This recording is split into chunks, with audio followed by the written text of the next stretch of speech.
por que uma leitura afro-americana da Bíblia, né?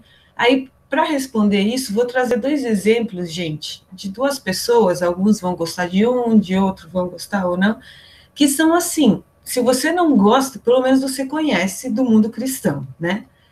Vou trazer aqui uma frase do C.S. Lewis, que é assim: a verdadeira função do mestre moral é de sempre nos trazer de volta, dia após dia, aos velhos e simples princípios que tanto nos esforçamos para não ver. É a mesma coisa que levar um cavalo repetidamente para junto da cerca que ele se recusa a saltar. E aí depois um escritor cristão um pouco mais pop, né, que é o Max Lucado, e ele escreve assim no livro dele, Moldado por Deus: não conhecemos as emoções, mas acreditamos que reconhecemos seus resultados. John Hinckley Jr. parecia ter tido toda a intenção de matar o presidente, pelo amor de um estranho e pela falta de um nome. Ele supostamente esvaziou o revólver nos corpos de 4 homens. Então, o que eu quero trazer com essas 2 frases, que não tem nada a ver uma com a outra, os autores talvez não tenham nada a ver um com o outro, é justamente trazer algumas contextualizações, assim. O Max Lucado, para trazer lá um exemplo para o ensinamento dele, ele fala de um caso que aconteceu, de uma tentativa de assassinato do presidente Ronald Reagan, né? E por ele ser norte-americano, do Texas, nasceu em 1955, ele achou por bem trazer esse exemplo para o livro dele, para explicar o que ele queria explicar.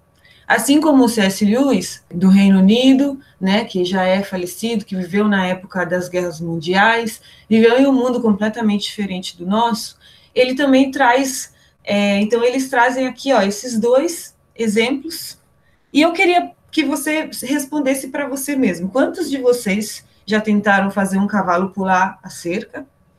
E será que nós somos americanos para entender o contexto desse John Hinckley Jr., que tentou matar o presidente Reagan?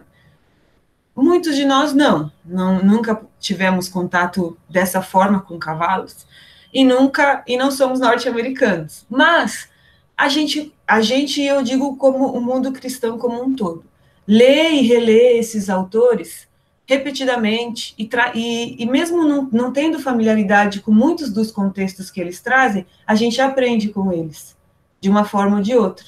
A gente absorve o que eles estão querendo falar. Por exemplo, o C.S. Lewis estava falando do mestre moral, e o Max Lucado estava falando de emoções, né, de emoções que a gente cultiva no nosso interior. E mesmo a gente não fazendo parte desse mundo de que eles estão falando, de tentar fazer um cavalo pular da cerca, a gente lê, absorve, repete esses exemplos até muitas vezes, e continua recebendo isso como uma literatura cristã.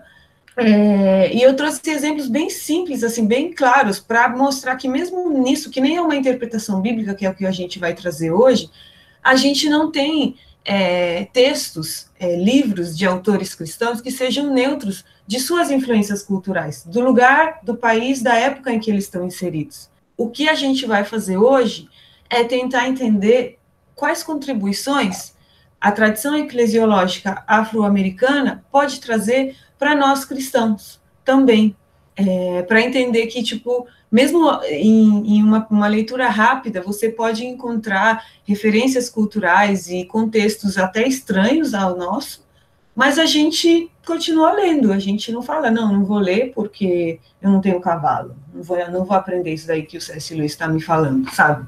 E é a mesma coisa que eu entendo. Alguns de nós vão provavelmente se identificar com algumas coisas que o Dr. Esau Macaulay fala, e outros vão poder aprender pelas experiências que ele está falando e pelos relatos, né? As experiências, as dores dos afro-americanos e o aprendizado que Esau chama, que Macaulay chama de uma verdadeira tradição eclesiológica, tem a nos ensinar. O livro em si, ele tem 7 capítulos, né?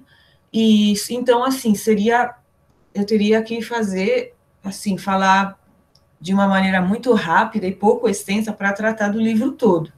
Mas não vou fazer isso, porque eu acho importante me deter em alguns assuntos E esse é apenas um começo de conversa, né?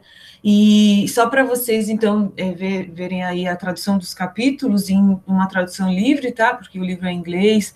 Então, ele começa, em todo capítulo, ele traz experiências pessoais e ele traz como que isso faz parte de uma experiência que não é só dele, mas é de muitos afro-americanos. E aí ele traz exegese na veia, né? Porque é isso que ele faz.